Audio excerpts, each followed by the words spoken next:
Еве, иде. Еве, сега веќе почуваме. Не знам дали се уште имаме некој кој што си има вклучен. Јас за секој случај ќе го вклучам кај мене да имам преглед на некои прашања или слично ако дојдат. Ред. Веројатно дека сме во живо веќе. Да, веќе сме во живо, гледам. Само да не правиме фонија. Ајде вака, добро вечер на сите официјално. Добродедовте во онлайн емисијата на Твоја партија. Значи, денеска ќе имаме се што сакате да дознаете за Твоја. Едноставно, прашувате, ние одговараме, ќе имаме и прашања од тука. Вечерва, како што може да забележиме, сме во доста голем број онлайн. Значи, тука сме, значи, еве од кај да почнеме, значи, од кандидатските листи сигурно, значи Мирјана Најчевска, Александар Тортевски, Трпе Стојановски, Емилија Кокуњавска, Самуил Стојановски, имаме тука исто и поддршката од Иво Антов, Тања Дијановска, технички моментално не поддржува Горан Митевски, Маја Панова и јас Благојче Петрески. Значи, добродојдовте на сите и добра вечер ви посакувам. Добро вечер. Добро вечер. Добро Како вечер. сте? Да прашам прво како сте?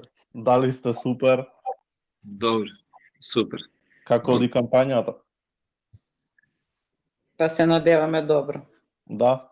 Да. Полни сили, полна пареја, последни 2-3 дена. Од нас Најдобро на светот, ние сме со најдобра кампања, најдобро оди. Значи, ако гласаат луѓето според кампањата, треба 62 пратеника да освоиме, ама Па ќе видиме. Ама силите до крај се бустираат, така? Моето мислење е дека имаме и Во секој случај имаме убава повратна информација од ТЕР.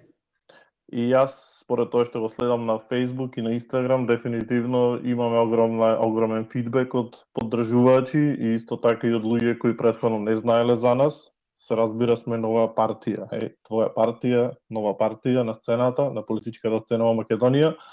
Сега прво би почел од професорката Најчевска, значи дали може малку да му се представите на оние кои не гледаат сега моментално, неколку реченици кратко.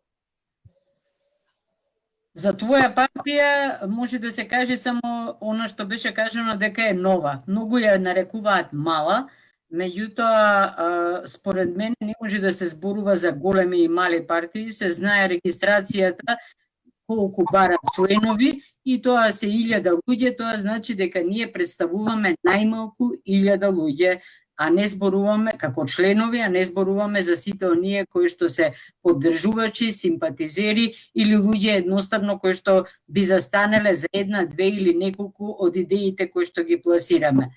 И она што јас цело време го повторувам, влеговме на политичката сцена со желба да покажеме дека можеме да имаме една поинаква партија. Не како овие до сега, туку партија која што се базира на демократски односи внатре и тие демократски односи однатре сака да ги преслика на надвор. Се базира на препознавање на различноста, на хетерогеноста. Самата партија е многу разновидна по идеи, по размислувања, по ставови и покажува дека дури и луѓе со многу различен идеолошки бекграунд можат да се спојат, да се најдат околу неколку заеднички именители кои што дефинитивно во моментов се приоритети за оваа држава за да може да преживее.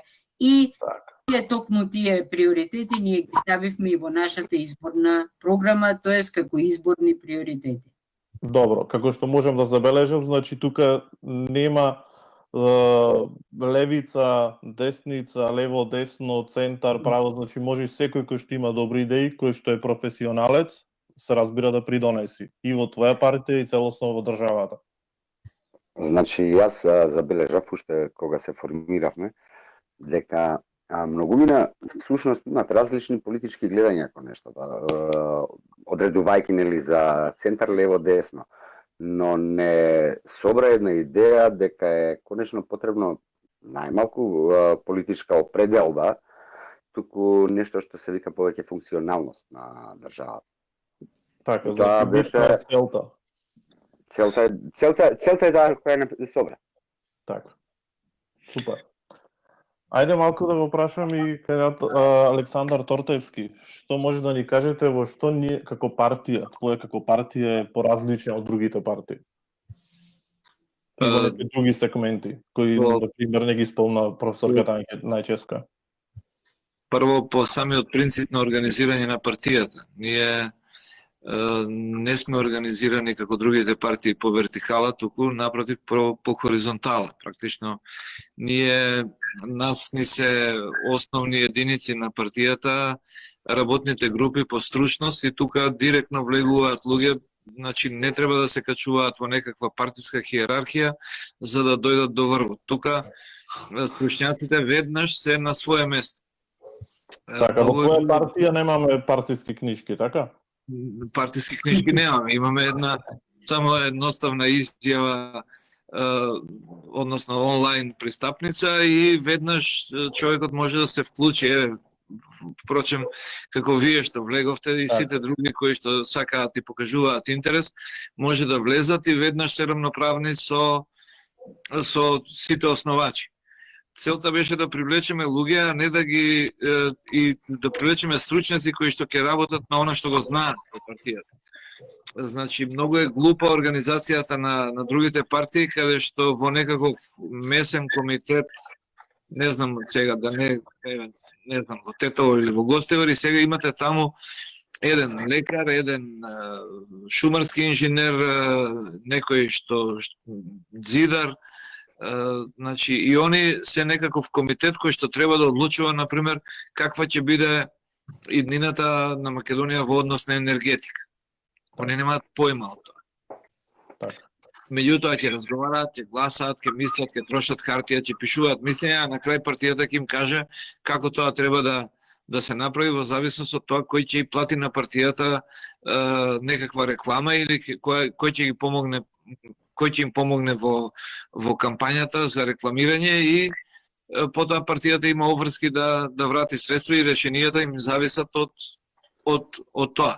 Воопшто стручњаците не се прашуваат.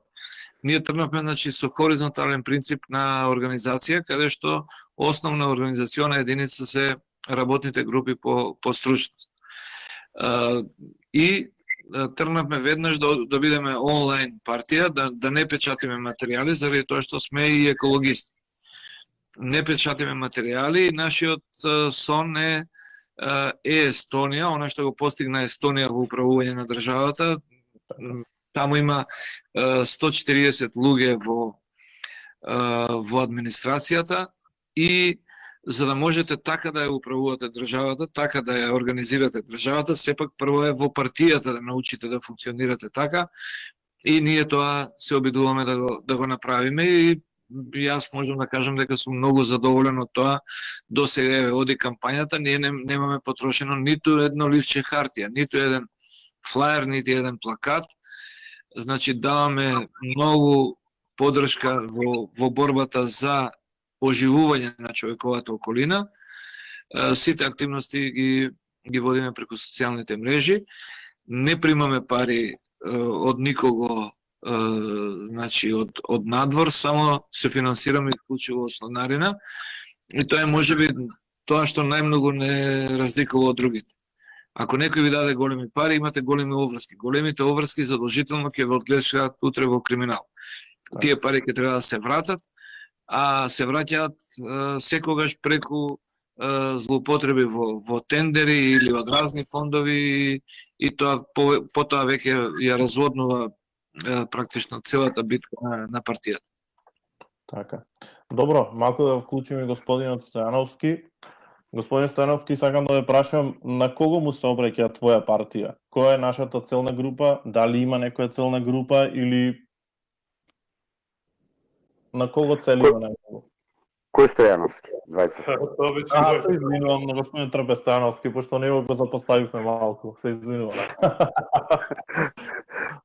Пошто обично со име се ословуваме, така да се извинувам, повелете. Да, иначе презимето Стојановски е едно од почестите во нашата земја. Така. Половина телефонски именик. Да, само е одделиме заеднички вредности, иако претходно не сме се виделе. Значи, не сме роднини, според матичната книга. Сега, другото не знаеме. Значи, твоја партија, мислам дека е клучно ова што го слушнавме сега од Тортевски. Во партијата членуваат луѓе и во партијата екзистира од чланарина. И тој е клучниот момент кој што, според мене, беше еден од мотивирачките моменти кога пристапив кон партијата, бидејќи ако се залагате за нешто, треба да покажете честност на почеток. А честноста е во тоа дека одлуките на партијата ќе се носат врз основа на интересите на луѓето кои што се членови внатре и кои што се здружиле со цел да направат нешто добро. Ако во партијата имате можност и некој да влие од надвор, тогаш дефинитивно било каков пристап во борба против корупцијата е однапред загубена работа и тоа е демагогија. И од тука впечатокот дека Македонија повеќе или помалу е некаде околу 100-тото место на ранг листата на корупција. И сите партии, ако ги видите програмите, една од клучните работи е борба против корупцијата, борба против криминалот.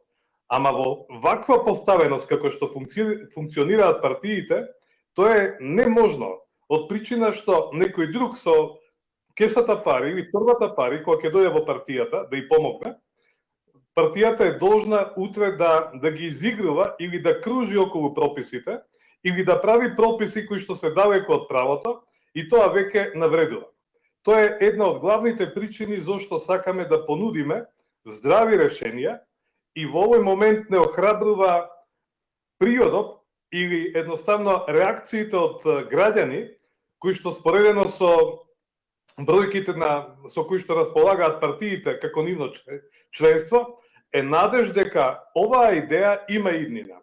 И тоа е всушност пристапот кон кои луѓе ние целиме. Сите оние кои што држат до своето достоинство, до својот интегритет, сите оние кои што сакаат да си ги задржат децата дома, заедно да поставиме темели и да создадеме предпоставки за здрави процеси во општеството. Бидејќи Македонија денес во 2020 година е на по-ниско или изместено место споредено со некој период порано кога многу повеќе се почитуваше законот, правото и вредностите. Ние сега се соочуваме со изместени вредности и тоа е еден од главниот предизвик. Поддршката што ја имаме од луѓето кои што се уште сметаат дека има шанса во ова општество и има шанса за оваа земја, заедно да направиме нешто, тоа е нашата целна група. Така. Само да напоменам на тие што ја следат оваа емисија, дека може да се вклучат со своите коментари, прашања во коментарите на Facebook. Значи, слободно може да ги постирате вашите прашања и може и да наведете до кого се упатени, сигурно, или ако не, некој сигурно ќе се представи со одговор тука од твоја. Може да продолжиме понатаму. Еве да ја дадеме на другата дама уште така. Значи, госпе Куњавска, вие сте од секторот образование, колку што разбрав, така? Така. Што е тоа што ги мачи, например, средношколците, основците? Каде ги гледате проблемите во образованието вие? Па, нашето образование стана фрустрирачко. Бидејќи јас си мислам дека се потекнува од образованието. Така се стекнуваат професионалци. И убаво мислиш, од осамостојување на Македонија до ден денеска имаме безброј реформи во образование. Меѓутоа, сите тие реформи кои што се направени за овие 30 години, нити тоа резултат, нити вродија со плод. Оставија само фрустрации кај ученици и кај нас наставници, а бога би кај родители. Штом детето му е фрустрирано, наставникот е фрустриран, тоа се пренесува и на семејство. Прво, многу квантитет за сметка на квалитет. Значи, зголемуваат број на часови, континуирано секоја година се зголемува број на предмети во основно и во средно училиште, се со цел да се вработи што повеќе фактички. Верувам. последните 10-15 години и повеќе сум ја во образование, но последните 15 години Само, извините, малку се слуша потивко. Дали ќе може малку да... Сега добро? Не. Сега добро е, да, сега добро, затоа што малку не ве слушавме. Да, сега добро е. Последните 15 години во образование не може да се земе работно место ако не си истрчи еден маратонски круг за било која партија и не се земе членска книжка. Не влегувам во тоа дали се, не влегувам.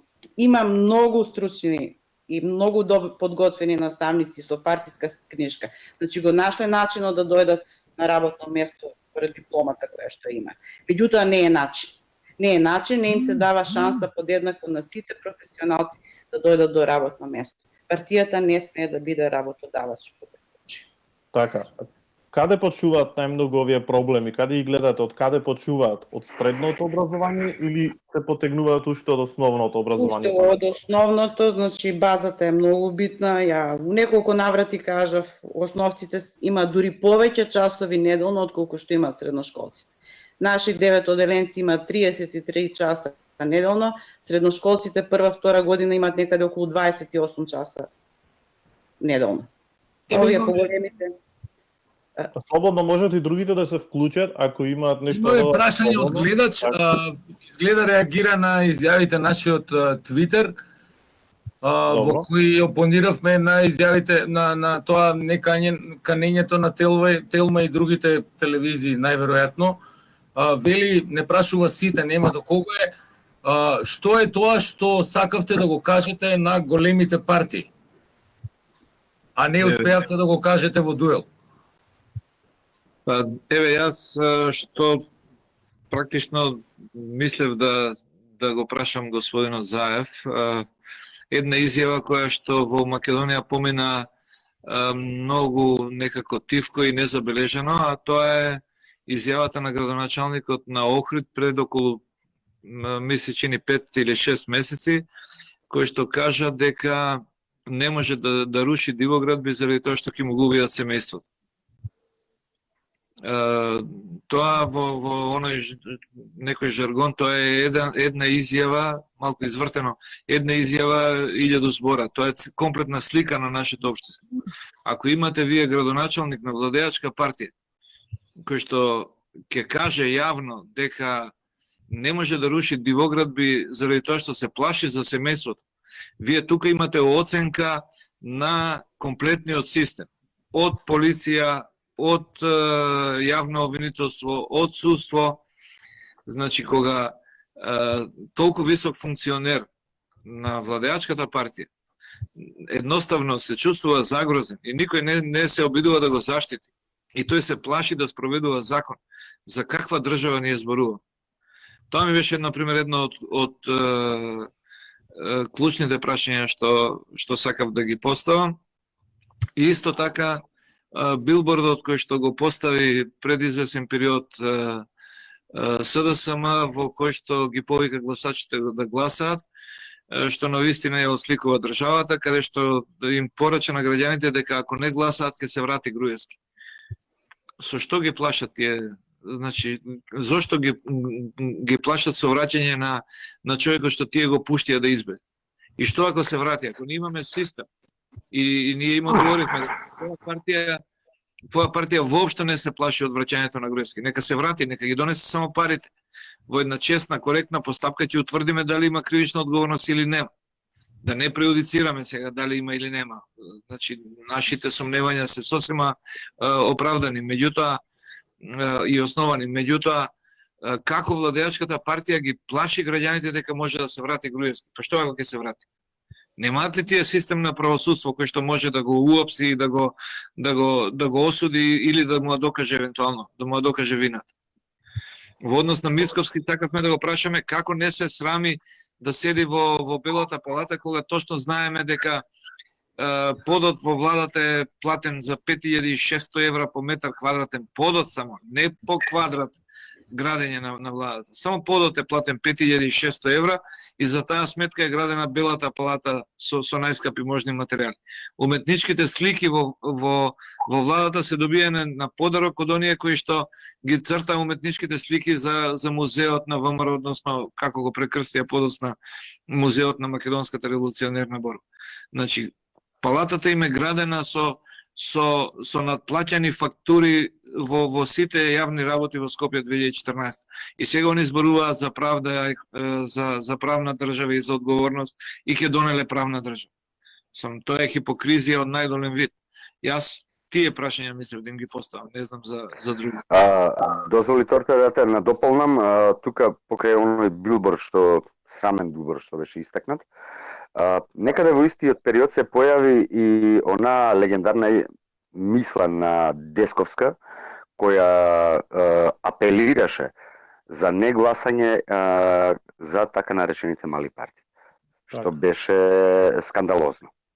Јасно, тоа е директно, се уште актуелен министер за правда, значи како партиски функционер таа може да кажува да граѓаните да гласаат за СДС. Меѓутоа не смее да каже дека на изборите треба да се гласа за партија која што има само шанси да победи. И тоа не смее да го каже министер за правда. Добро, јас сум од тие кои што не беа толку загрижени за тоа да одиме на дебати со очувања со постарите и побројните партии, заради тоа што лично мислев и се уште мислам, а после оваа кампања што ја видовме, дека едноставно не се на наше ниво и секое изложување на разговор со нив, според мене би било само губење време и понижување. Денеска од Фокус ми поставија прашање доколку не би гласале или не можете да гласате за вашата партија, за која партија друга би гласале.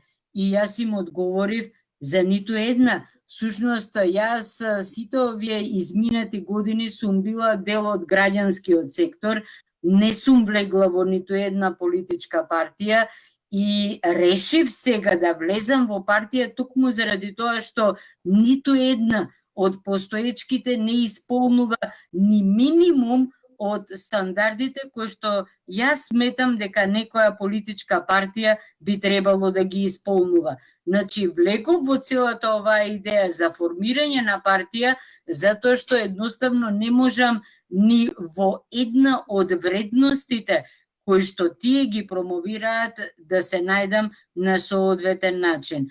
И автоматски да се соочувам со луѓе за кои што мислам дека од зборот политичар направија најгаден, најгнасен збор, кога луѓето ќе слушнат политичар или се смеат, или со подбив зборуваат, или го врзуваат за измама и крадење, навистина не знам што би му обетала со нив. Што бараме тука, Има нешто што никој не го кажа, тоа е дека мора некако тоа, не знам дали е возможно, правно да се регулира казнивост на простотилакот во политичката реторика. Затоа што ако земеме предвид дека кај нас се уште политичките битки се сведуваат на некој начин на навивачки групи или не знам какви емоции се врзани во периоди на кампањи. Самата политичка реторика кај нас придонесува за раст на нетрпеливост, на омраза, на исмевање и така натаму. Таа политичка реторика мора да биде цензурирана на некој начин од страна на државата, мора да постои некој апарат, некое решение кое ќе ја стави во некои рамки и малку ќе ја прибере. Види, Самуел, значи треба да се прави разлика помеѓу простотилук и тоа санкцијата за простотилукот во кампањата треба да ја изрекуваат граѓаните на избор. Значи, ако некоја партија води води многу таква кампања која што навистина е полна со простотилук. Јасно е дека граѓаните треба да го санкционираат тоа. Да, но предпоставувам дека тој простотилок при тоа е зачинет со говор на омраза секогаш, редовно. Видете, неколку пати барем, и што е тоа најинтересно, значи неколку пати или досегашниот партнер на Заев или посекуваните партнери за коалиција, значи во оваа кампања, не предупредија дека ако се создаде влада без албанци, дека ќе има војна. И тоа поминува така. Знаете, тоа е еден неверојатен скандал. Во избори некој да ви кажува дека вие гласајте како сакате, нека добие една партија и 75 места, меѓутоа ќе мора да вклучи албанци во владата, што јас немам ништо против ако се стручни. Зборуваме за албански партии, не зборуваме за албанци како луѓе. Да, меѓутоа тие го толкуваат дека мора да се вклучат, инаку ќе има војна. И сега ова што го зборуваш ти, тоа е веќе проблематично од аспект на однесување на јавниот обвинител и на МВР, дека тука треба да се поведат сериозни постапки. Значи, знам дека јавното обвинителство има формирана група која што ги следи изборите, меѓутоа ти едноставно сега се наоѓаат во небрано. Ова го кажуваат идните коалициони партнери на владата. Значи, оние кои што ќе прават мнозинство и утре што ќе прават закони и ќе ги избираат нив на повисоки функции. Влегуваме во еден затворен круг. Значи,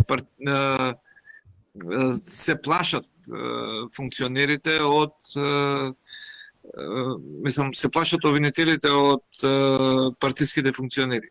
Тоа е голем проблем. Инаку, ова што го зборуваме сите дека кампањата е приземна, жестока, води кон поделби. Да, точно. Води до поделби, што е најинтересно меѓу обичниот народ. Јас имам доаѓаме пак до ситуација дека и обичниот граѓанин се плаши, затоа што ако се плашат такви личности кои се на такви високи позиции, тоаш не се плашат тие. Видете, има една разлика. Значи, во колумна за Фокус јас напишав дека битката на големите играчи во Македонија на политичката сцена е како еден кечерски меч. Тој е наместен, таму нема сериозни удари, тоа е сето глума. Значи, обичните граѓани ќе се степаат надвор, факт е. Се закрвени, омраза дури е влезена во рамки на едно семејство. Меѓутоа, големите партии, големите функционери партиски, гледате сами, седат меѓу себе, се договараат, преговараат, се пазарат, се купуваат, се продаваат, што вика Најчевска, тргуваат со пратеници. Јас тебе 13, ти мене 6. Постојано се договараат. Впрочем, законот за финансирање на политичките партии тоа го покажа. Веднаш се договорија да делат меѓу себе големите играчи по 1.200.000 евра годишно. Веднаш се договорија по 900.000 да поделат во кампања за рекламирање на изборните кампањи. И веднаш се договорија да има практично мораториум од представување на малите партии, кои што нас не ставија како да сме најголеми маргиналци во ово општество, како да немаме ништо да кажеме и ниф име понижување да разговараат со нас. Така. Јас се извинувам, ќе продолжиме подоцна малку, само задржете мислата ако има уште. Пошто имаме и прашања од гледачи кои моментално не гледаат. Сега имаме прашање од Тони. Не е адресирано конкретно до никого, ама изгледа дека е правно прашање. Значи, дали Уставниот суд може навистина да донесе одлука со која само условно ќе бидат казнети или застарени предметите на СЈО? Не, погрешно е тоа толкување, меѓутоа ако ја укине одредбата, најголем дел од кривичните дела кои што ги изврши групата околу Груевски ќе бидат застарени. Заради тоа што ќе се скрати рокот за застареност и најголем дел ќе бидат застарени. Тоа е со намера направено, тоа е нивниот правен тим нашол спасоносно решение кое што може да се изведе. Инаку, што е таму ова што се сервира сега дека условно мора да биде? Не. Значи, таму ќе се смали, ако е во моментов за кривично дело злоупотреба на службена положба 353 став 5 е предвидена казна затвор најмалку 5 години, која што според нашите прописи не може да се условува. Значи, судот не може да даде условно. Таа е многу висока почетна санкција и таа е сега не сум сигурен колку е во ред, меѓутоа не е прашање на Уставниот суд тоа. Воопшто тоа не е во надлежност на Уставниот суд. Таму некој за 1 евро, значи ќе одговара минимум 5 години, само да направам паралела, минимум 5 години е за убиство. Значи злоупотреба, например, сега дури може и чистачка која што чисти во некој училиште, ако и се стави службено својство дека е службено лице, ја знае обвинителство некојаш да го направи тоа, ако ја украде метлата, таа чини 1 евро и да одговара исто како за убиство. Тоа го донесе, тој закон го донесе ВМРО, значи сега кој им се враќа на како бумеранг, тие бараат начин овие кривични дела практично да се спасат нивните функционери со тоа што ако се намали предвидената казна, ако се врати старото законско решение, тогаш ќе бидат застарени сите кривични дела кои што ги водеше СЈ. И тука настанува проблем. Значи, Уставниот суд не донесува одлука за конкретен случај, туку Уставниот суд донесува одлука со која што укинува или поништува одредби на некој закон или самиот закон. Со промените кои што тој би ги внесол во законот, може да доведе до ситуација овие дела да застарат. Значи не решава директно за делата, туку индиректно создава ситуација во која што тие ќе застарат. И Тони не мислеше може директно, само прашуваат изгледа заради големата слика како е, да. Одлуката на Уставен суд не би била дека се ослободуваат функционерите на ВМРО од кривичен прогон. Одлуката би била дека, значи, членот 353 став 5 не произведува правно дејство, односно се враќа старото решение, ќе утврди дека е противуставно решението со кое што е зголемена казната на минимум 5 години и ќе се врати старото решение до 3 години и тоа ќе биде застарено глатко, значи ќе повлече застареност на околу, по моја проценка, неколку илјади предмети што се водат. Ама добро, нели е тоа надлежност на законодавецот? Тоа може собрание да го донесе, не е Уставен суд. Точно, апсолутно, не е во доменот на Уставниот суд тоа, меѓутоа Уставниот суд утврди дека имало противуставност. Значи, доколку утврди дека во начинот на донесување и слично, како што го направија, да речеме, со Законот за спречување и заштита од дискриминација.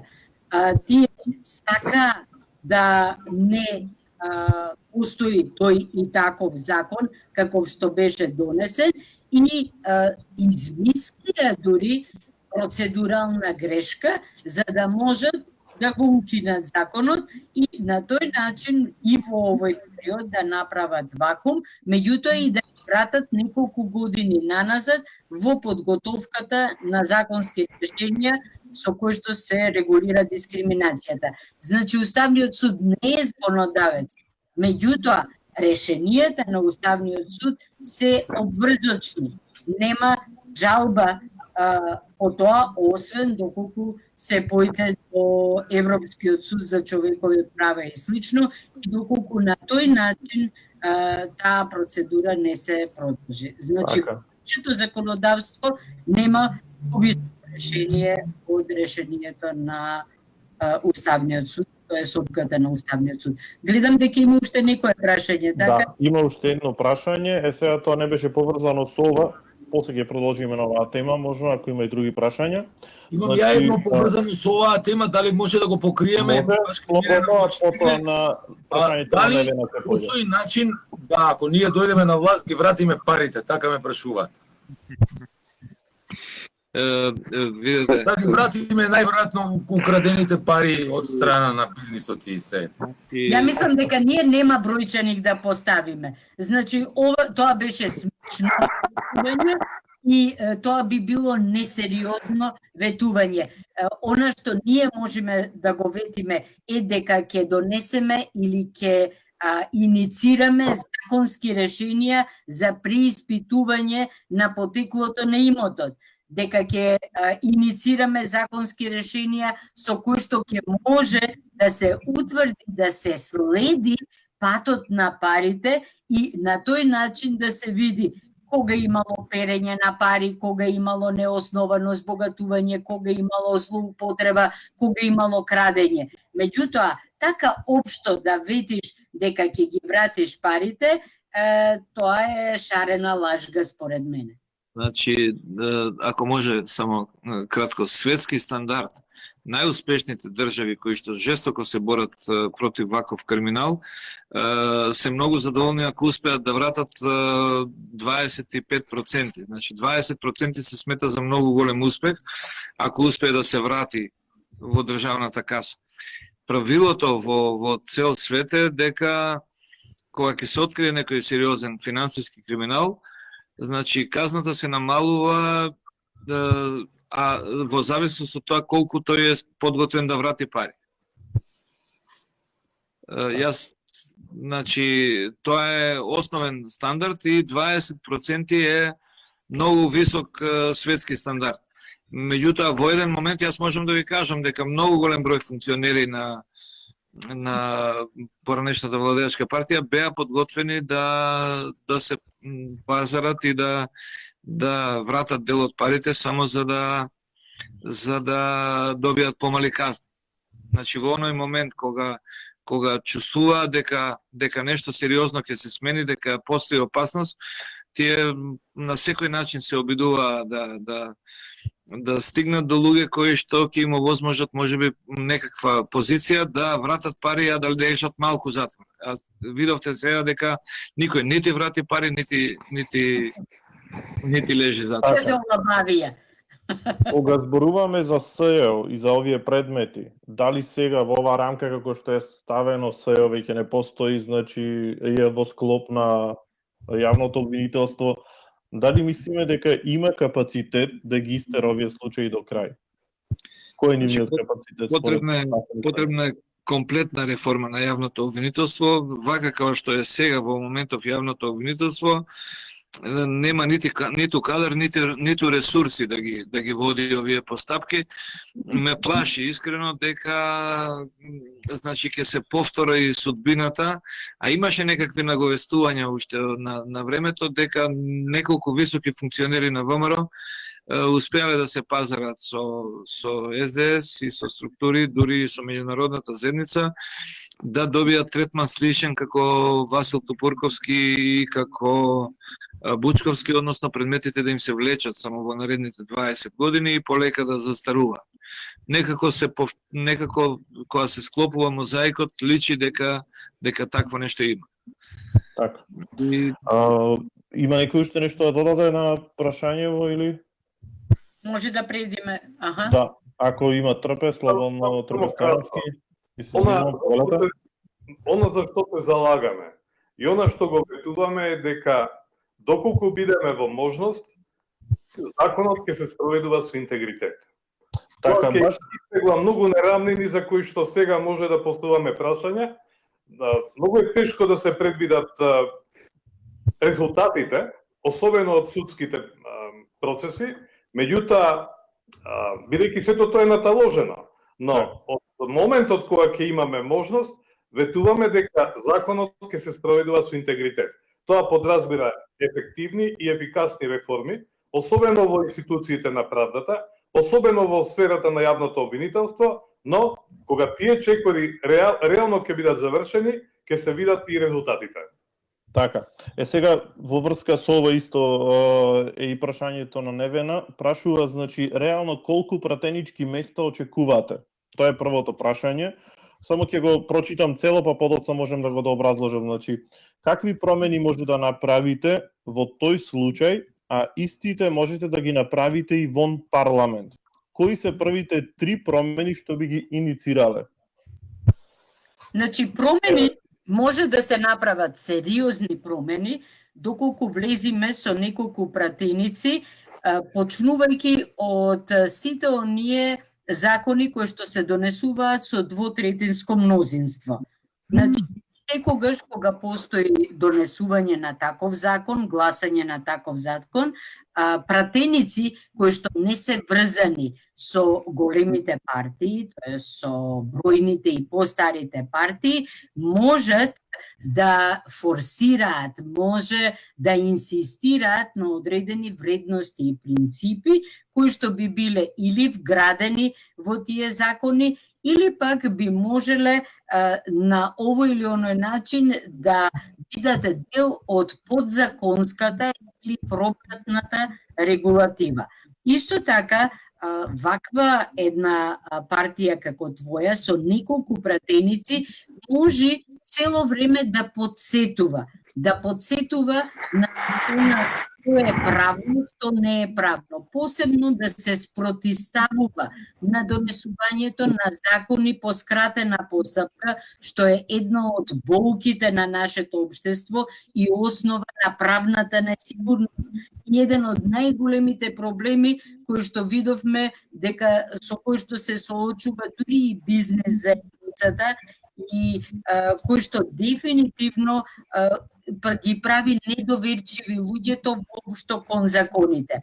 Една ваква мала партија со неколку пратеници може да инсистира на обновување на контролната улога на собранието над свршната власт. Со тоа што од она во што се претворија прашањата, пратеничките прашања до министрите и слично во една смешна, бесмислена форма која што е извън содржината, да се претворат во вистински прашања за барање информации и за добивање на информации кои што понатаму ќе бидат споделени со граѓаните. И да ви кажам, она што јас лично мислам дека една ваква партија може да го направи собранието и воопшто владењето многу по-транспарентно. Значи, за нас нема тајни, освен оние кои што на вистина и се прогласени за државна тајна и слично, кои што се на таков влез во владењето. Значи, меѓутоа, ние сме многу заинтересирани да можеме да влијаеме кој ќе дојде на министерското место, кој ќе дојде на директорското место, значи да имаме влијание на овие места да се појават професионалци, луѓе што знаат, што убеат, луѓе кои што немаат опашки, луѓе кои што навистина ќе можат да обезбедат како функционирање на тие институции, така и во иднина континуитет на институциите, односно ќе го обезбедат она што до сега го немаме, а тоа е институционалното помнење, кое што единствено... Извини секунда, мислам дали одиме лайф? Да, одиме лайф, гледам се моментално, сме лайф. Значи, тоа е единственото кое што ништо злато. Тоа е единственото кое што може на некаков начин да го обезбеди постепениот развој на државата, а не ова вртење во круг што го имаме и тапкање во место. Така што тоа е идејата за која што застанавме. И затоа нигде не брзаме. Така, според вас... Благодаря, че извини само, значи, многу лош принцип на делење практично на државата, на колачот наречен држава, се случува после изборите. Големите партии коалицираат помеѓу себе. Знаете како ги делат министерските места? 5 за мене, 9 за тебе и 3 за него и уште 5 подосна имате без ресор. И нив не ги интересира, не е предмет на разговор кој ќе биде. Значи, овој кој што ги добива 5 своји, поставува кого сака. И при тоа никој никому не одговара. Нема координација. Министрите не одговараат на премиерот. Министрите кои што се избрани од партијата и полагаат сметка единствено на партијата таму, него не може да го смени премиерот. Исто така. Извини, морам да те надополнам. Вчера вечер или завчера вечер, не се сеќавам точно, гледав емисија на Ал Джазира за Македонија Милич што ги прави од Региоскоп, како му се вика. И меѓу другото имаше еден пратеник, висок функционер од ДУИ, кој го објасни принципот и дека кажа дека тоа така мора да функционира, односно дека пратениците и сиот апарат кој влегува во државна структура како што се директори, функционери, министри и така натака, одговарат само и само пред својот лидер. И дека тоа е воспоставена пракса која мора и понатаму да се почитува. Тоа е, значи, практично конфедерален принцип. Амин. Да, тоа би можело да функционира само ако Македонија е конфедерална држава и сега они даваат своји представници на кои другата конфедерална единица нема никакво влијание. Они така ги делат јавните предпријатија. Еве зошто поштата пропаѓа нонстоп, зошто во пошта имаше толку кражби. Значи, поштата некако им е дадена како од време на време тие спортски некако да можат да уловат неколку милиони евра, значи да се украдат и таму. Зошто никне зграда кај Мавровка? Да, значи функционерите од тие општини каде што ќе добијат, значи коалиционите партнери одговараат исклучиво само пред партискиот лидер. Не одговараат пред другите власти. Значи Македонија практично функционира како конфедерација. Јавните предпријатија се делат по тој принцип. Директорите на тие јавни предпријатија кои што ќе ги добие некој коалиционен партнер не одговараат на нашите закони. Тие одговараат исклучиво само пред лидерот. Значи не влегува таму контрола, не влегува УЈП, едноставно прават што сака. И тоа мора да престане. Значи мора коалициониот партнер да даде согласност за избор на кој кадар ќе влезе на позиција директорска, а особено што ние рековме дека ние не сакаме партиски кадри. Мора стручњаци да ги водат јавните предпријатија, а впрочем и некои треба да се приватизираат. Еве да прашаме уште еднаш јавно што граѓаните на Македонија добиваат од тоа што има јавно предпријатие за управување со стамбени делови. Стамбени деловен простор. Таму има некаков капитал од над милијарда евра. И тоа при тоа направено е во последен момент акционерско друштво каде што некогашните вработени кои се највеќе начукани во времето на оние фамозни 12 години, тие се сега учесници и добиваат привилегии од сето добро што го носи таа институција. Од државни добра. Таму има огромен државен капитал, меѓутоа тоа е прво за место за добување на партиски кадри, а второ за да партиски кадри добиваат локали, да не плаќаат закупнини, па да им ги простуваат, па да ги префрлаат од една на друга фирма и да се прават злоупотреби. Намената му е чисто само така. Сега кога сме при овие партиски вработувања, можем да го прашам господин Трпе Стојановски, што мислите вие за овие партиски вработувања? Што твоја ќе направи понатаму, значи ова да го оневозможи, да се оневозможи овој систем на партиски вработување и слично? Ова е еден од сериозните проблеми кои што ги идентификувавме и за кои што реагираме. Реакцијата би подразбирала конкурси на кои што ќе се јавуваат и ќе се избираат најквалитетните кадри. Значи, ние немаме ништо против лицата кои што имаат партиска книжка, а се добри експерти. Тие во секое време ќе имаат нашата поддршка. Меѓутоа, ако ја погледаме состојбата зошто младите од Македонија си заминуваат, еден од главните проблеми е неможноста да дојдат до квалитетно, иако имаат квалификација за тоа. Така што едно од залагањата на твоја партија е дека ќе се раководи од критериумите, професионалноста и секако транспарентноста. Така што во тој дел сигурно дека доколку бидеме во ситуација, состојбата ќе изгледа многу поинаква отколку што е тоа денес или пред 10 години. Така, само да напоменам... Само едно на дополнување на Трпе.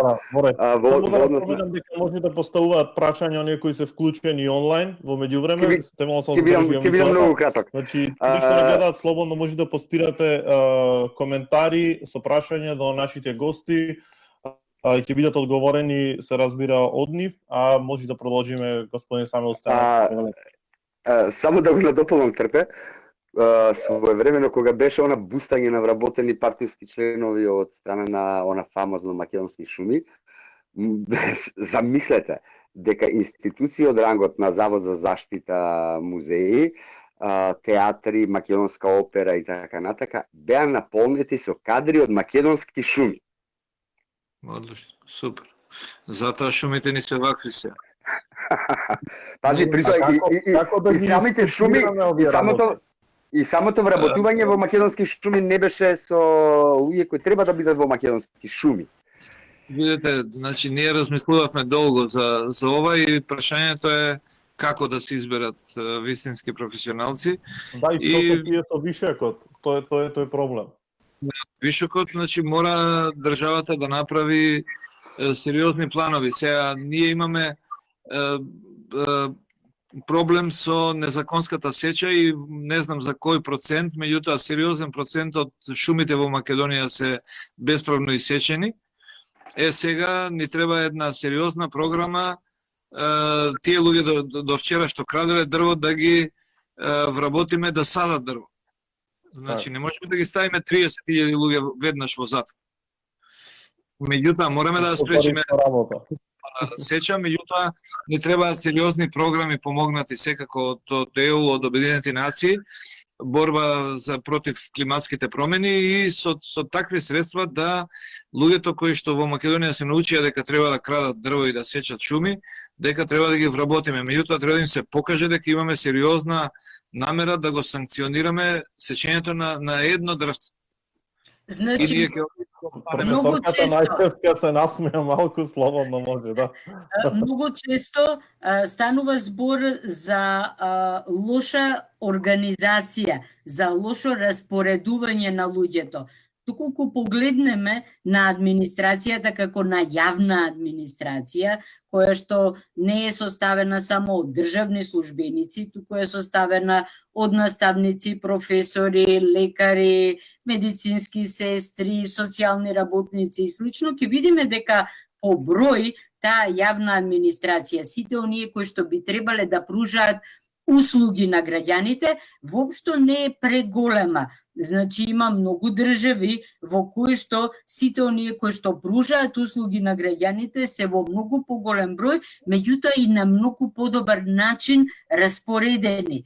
Кај нас распоредувањето на луѓето токму на услужните дејности, наместо на оние нефункционални кои што би требало да им помогнат само да вработат одреден партиски кадар, е голем проблем. Да речеме, во Независниот академски синдикат се правеше анализа за вработеноста на кадри на различните универзитети.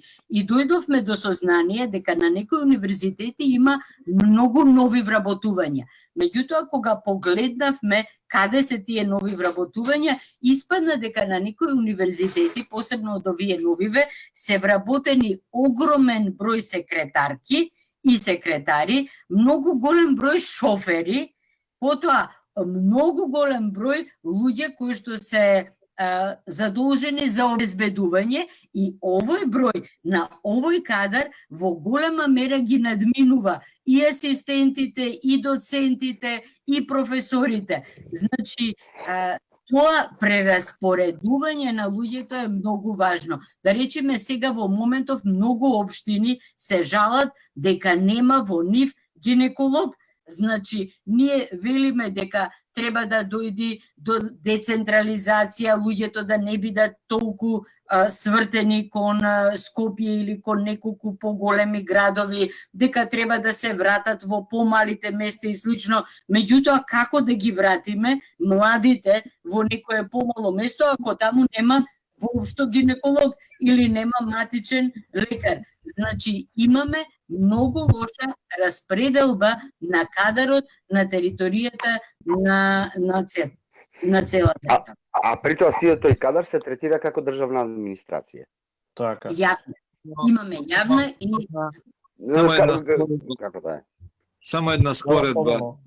Пред некој време имаше посета на водоводот од Крањ на водоводот во Охрид. Има средба и отприлике исти се капацитетите на водоводот во Крање, исто луѓе обслужува колку што обслужува Охридскиот. Водоводот во Крање има 27 вработени, а водоводот во Охрид има 170. Нашиот проблем е што во таков случај, значи средствата кои што тоа предпријатие ги собира, 90% одат за плати, а 10% му остануваат само за обновување За на инвестиции. водоводна мрежа, за инвестиции, и тука е нашиот најголем проблем, што едноставно таа борба за обезбедување работни места за партиските војски ја нарушува функционалноста на институциите. Значи во Охрид, значи камионот за собирање ѓубре поминува само по главната улица од Охрид до Трпеица, не се симнува во Трпеица надолу, само во сабота и во вторник. Можете да замислите како изгледа тоа кога ѓубрето не можете да го фрлите вие и не го собира никој. Значи, само на главната улица, значи ако некој си отиде и го остави во недела, тоа се растура, се разлекува по улица, паѓа на пластични кеси во езеро, така што и тоа е само заради тоа што во административниот дел на комуналното предпријатие им се вработени, сигурно имаат 200-300 луѓе вишак, немам точна бројка, меѓутоа немаат пари да купат камиони, немаат пари да го пуштаат камионот во сезона, барем да поминува секој ден. И тоа се повторува секаде. Сега кога зборувавме и за јавната администрација и за професионалците, на нешто ни сугерира, вика, вистински професионалци ќе дојдат сами кога сите други ќе одговараат за својот непрофесионализам или за непрофесионалното работење. Мислам дека сите се согласуваме со тоа. Не верувам дека некој не се согласува со тоа. Сега би ја вклучил малку и Тања Дејановска тука во нашата дебата. Со задоволство би се вклучила нова прашање, да. Значи, баш и за професионалците имавте и средба со МАСИТ, со Комората или Асоциацијата на IT во Македонија, и исто и таму се зборуваше, мислам дека пошто ја следев таа дебата, уствари состанокот, не дебата, беше тоа состанок официјално од твоја партија и МАСИТ, исто и таму се зборуваше за тие професионалци и дека и они се соочуваат со проблемот дека нивните професионалци уствари се заминуваат после некоја година во странство, од која ќе ги добијат сите потребни документи, сертификати и слично. Повели, вклучи се со твое размислување, пошто ја следеше и... Апсолутно, значи, веројатно никој не очекува дека ние сите тука треба да се согласиме, па и пошироката јавност ги даде своите реакции. Значи, дали нас најдобра опција за министар за финансии ни е Нина Групер. Според образование, според искуство. И како треба да се очекува реакција од стопанските комори на вакво нешто, кога зборуваме за професионалци? Дали вие мислите дека ние немаме подобар економист или не би имале подобар министер за финансии од младата Нина Групер? Дали треба да ни креира политики? Да, само ова се...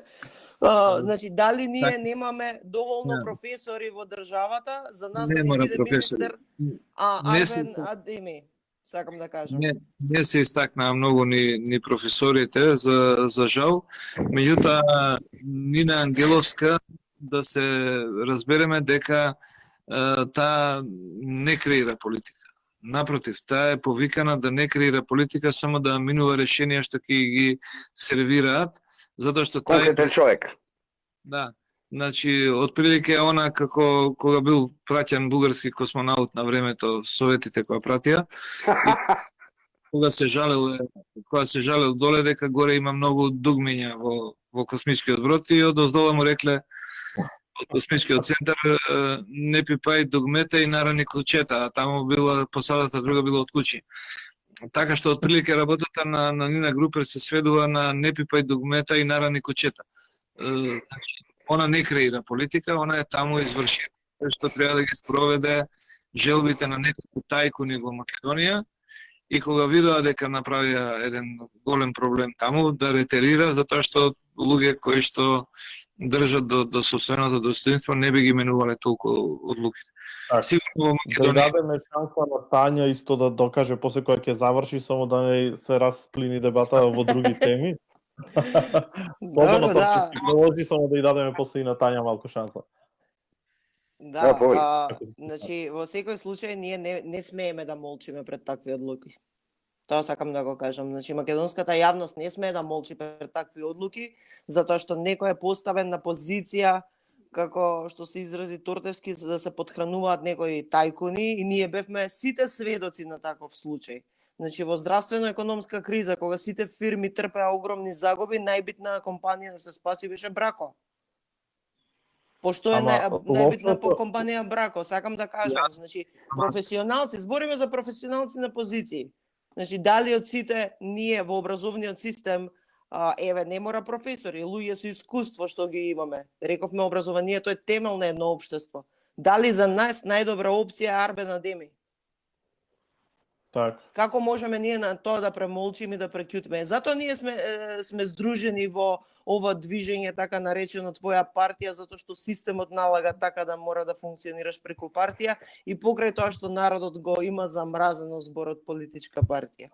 Немаме тука никој психолог или нешто слично, затоа што многу би ме интересирало зошто вакви личности, еве ја спомнавме министерката, сигурно не е некоја без образование и слично, ама сакам да кажам зошто вакви луѓе се ставаат во подредена ситуација да бидат од некого инструирани што треба да прават. Дали овие луѓе немаат, не знам, своје размислување?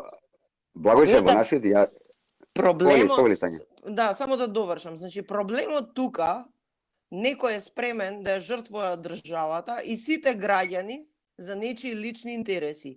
И ние во моментот се наоѓаме во критичната состојба во светот, значи сите се соочуваат со пандемија, сите се соочуваат со една огромна криза во економијата, каде што мудроста треба да надвладее пред све, искуството треба да знае да надвладее пред све, способноста да се предвидат работите треба да надвладее пред све, и вие давате такво сериозно министерство на некој да си игра или да си подигрува за лични интереси. И ние допрва ќе ни следи наш огромниот и најтешкиот економски бран, значи после годишните така наречени одмори, значи од септември понатаму, каде што ние знак прашање дали ќе можеме да оправиме економијата.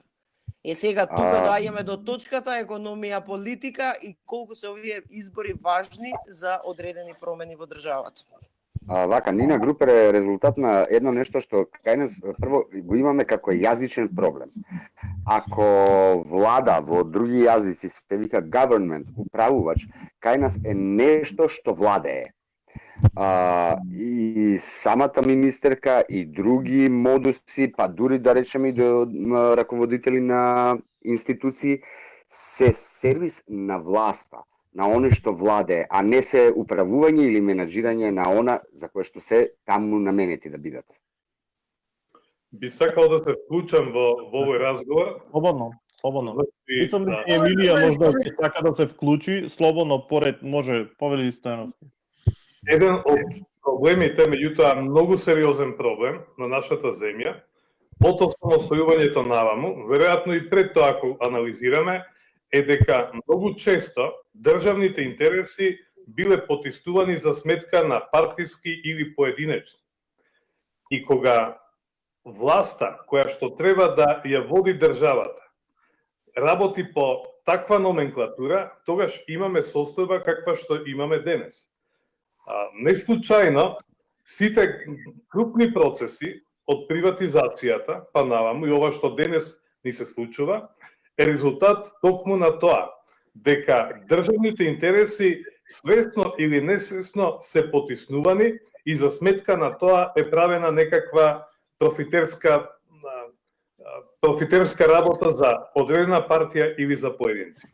Додека не го смениме тој менталитет, едноставно ќе чмаеме некаде на страна во некој бафер и ќе се соочуваме со проблеми, а гледаме примери на квалитетни држави кои што знаат што сакаат, како побрзо се движат и како се поуспешни.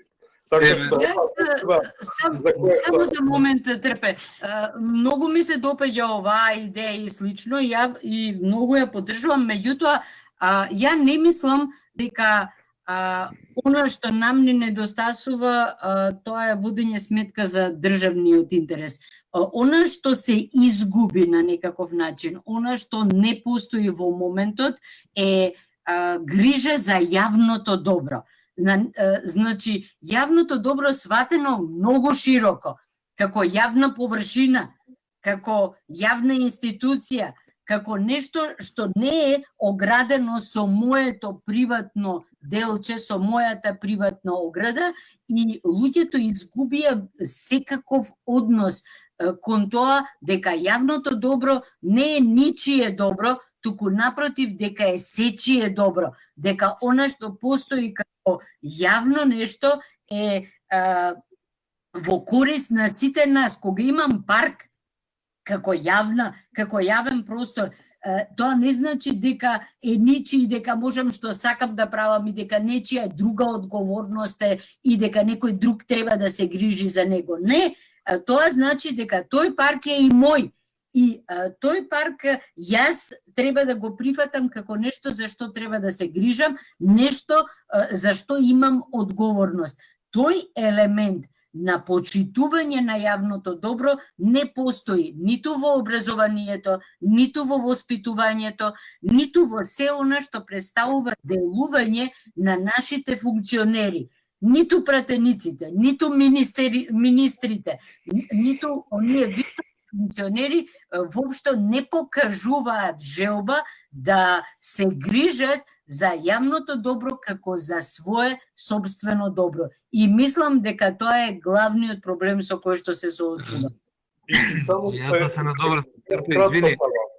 Значи, влезот во политиката досега го нотираме како желба да се остварат собствени цели, во смисла да се направи богатство, да се направи капитал, а улогата да се биде политичар е многу повисока и подразбира да им се служи на граѓаните.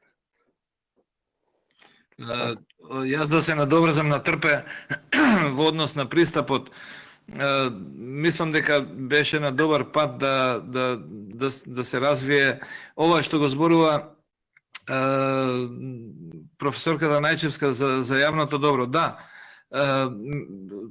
така би требало да биде, меѓутоа луѓето кај нас го помешаа системот на вредности, па сега да, он сака парк и додека е тоа парк, тоа е јавно добро кај што тој го почитува, би го почитувал, меѓутоа ако добие можност да насрта маркица и да изгради зграда, таму ќе сака да изгради зграда и ќе си насрта маркица. Тука му помага и градоначалникот и сега он сака паркови да има. Меѓутоа, ако може он да го земе паркот и да изгради зграда, ќе ја направи. Меѓутоа, околу ова, значи што почна Трпе да го зборува, а тука и Благојче мислам дека може многу да се вклучи. Значи, за неводење сметка за државниот, односно јавниот интерес, бидејќи богатството на сите, бруто националниот производ е практично богатство за сите, и ако имаме висок бруто национален производ, ќе бидеме богато општество, ќе имаме поинакво и образование и здравство, затоа што тоа е принцип на врзани садови. Македонија беше пред подпишување на договор со Ауди и проектот Ауди 3, Ауди тројка беше веќе готов. Во време кога Словачка немаше ниту една фабрика за автомобили. Ние можевме да го превземеме приматот во југоисточна Европа како фабрика, како држава која што ќе гради фабрики за автомобилската индустрија.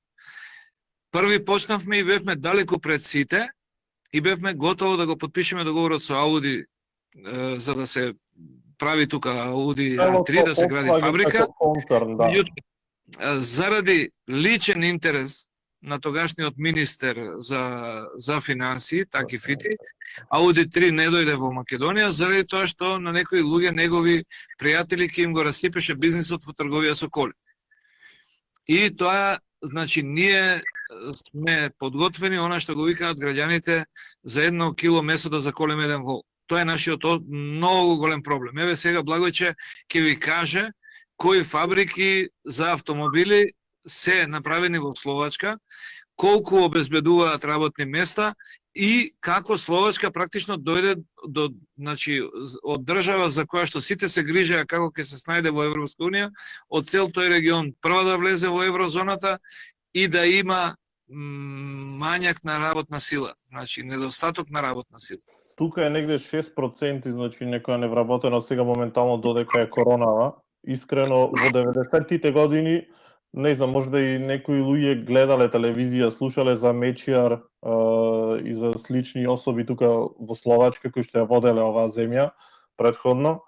Значи, буквално Словачка доживеа таква трансформација после 98 година, 99-тите години. Значи, многу од фирмите кои што сакаат да инвестираат кај нас во Македонија се вратија во Словачка тука. Значи, тука функционираат фирми како Volkswagen, Amazon, IBM, Peugeot, Kia, Jaguar. Kia, Jaguar сега подпишаа договор исто така. Значи, има многу. Владата многу разумно постапи што им даде поволности, ама и ги врза дека мора да вработат толку и толку луѓе ако ги сакаат тие поволности. Многу систематски влегоа во целото тоа преговарање. Значи, овдека минимално 50 до 60% од популацијава во Словачка работи во такви фирми, автомобилски премисел се кажува тоа во Словачка или автомобилска индустрија. Значи една од најразвиените земји моментално во Европа кај што се произведуваат автомобили. Ние го испуштивме проектот Audi A3 затоа што тоа ќе пречеше на трговци со возила. Ето, Да, тоа е ама можеше толку например, водиме сметка за јавното добро, толку водиме сметка за државата. Така, затоа што покрај Audi 3 се отвараат и други линии, има други автомобили, овде се отворија сега, како што кажувам, производство на електричен, ап и други автомобили. Значи, едно со друго ќе си донесеше тоа само по себе, ако не беа проблем тие персоналните или личните интереси на политичарите кај нас. Апсолутно. Имаме ли уште многу прашања, затоа што веќе ќе станеме досадни на луѓето. Веќе сме со прекидот час и нешто. Сите не слушаат онака, сакаат да слушаат што имаме да кажеме, си мислам дека повише. Сега уште едно прашање овде дошло, мислам дека последно. Прашува Невена, може ли да се иницира промена на изборниот закон со референдум како облик на граѓанско делување? Може, меѓутоа, многу тешко. Многу е тешко. Нешто така на кратко, само да. Меѓутоа, може да се иницира таква промена доколку влезат одреден број пратеници во собранието. И според законот за собрание и слично, тоа е во надлежност на пратениците и многу поедноставно би било на таков начин да се делува одвнатре и да се најде, да се направи договор со многу голем број представници или пратеници кои што доаѓаат од помалубројни, понови партии и слично, кои што ја гледаат иднината прво во менување на изборниот законник, меѓутоа и уште посуштински во намалување на самото собрание, во намалување на владата и постепено префрлање она што и Тортевски го спомна, кон еден многу ефтин, а ефикасен начин на водење на државата, а тоа е владата како по примерот на Естонија. Значи, доколку ние навлезиме во тој простор, дефинитивно ќе има многу поголема можност и за непосредна демократија, и за влијание на граѓаните, и за многу поедноставно представување на интересите на граѓаните. И доколку граѓаните пројават таква желба и застанат за едно такво барање, во такви услови тоа ќе биде многу полесно да се процесира. Значи, тоа е еден врзан процес, меѓутоа дефинитивно доколку успееме да одиме како кон таа идеја за влада, ќе можеме да ги добиеме и промените и на изборниот и на некои други системски закони. Јас извинувам само едно кратко појаснување. Непосредниот облик на непосредна демократија, практично референдумот се оценуваше дека е проблем што беше скап. Беше скап кога требаше да се организира за секој едно прашање референдум, граѓаните да одлучуваат на референдум, и тоа само Швајцарија го задржа во Европа и во светот. Меѓутоа, сега со овие решенија кои што ги носи технологијата, каде што секој има компјутер и може да добие лозинка, тоа веќе може да го поедностави функционирањето на државата. И треба да се оди во таа насока, граѓаните да бидат, ако ништо друго, многу често консултирани за тоа што мислат, и сега веќе тоа не е толку скап процес и тоа оправдување за тие форми на непосредна демократија да се избегнуваат веќе не држи. Веќе тоа не е скап, тоа е ефтин процес сега кога веќе постои интернет и речи да нема човек што има компјутер. Може ли да замолам да завршуваме заради тоа што ќе отстапиме од нашите принципи за не подобро еден час разговори. Така. Следната би можеле да закажеме веднаш после избори или евентуално ако се договориме можеби и дури во недела во некој период. Може да се направи уште една, ако имате, се разбира, со задоволство би се придружили, уште една емисија би направиле. Сигурно сум дека има и гледачи кои не беа во можност вечерва да не гледаат и да видат со нас. Видеото ќе остане онлайн, значи ќе можат сите да го погледнат и понатаму, ќе биде и на каналот на YouTube и на Facebook. Ама мислам дека и уште една емисија нема да ни направи некој проблем. Да се сретнем уште еднаш со луѓето кои што така да не слушаат. Евентуално во недела од 21 би направиле уште една емисија. Супер. Ви благодарам на сите на учеството и благојче ќе ви се. Исто така ви благодарам на сите за учеството, пријатна вечер и со нови до утре. Се најубаво. Пријатно и на сите гледачи. Пријатно.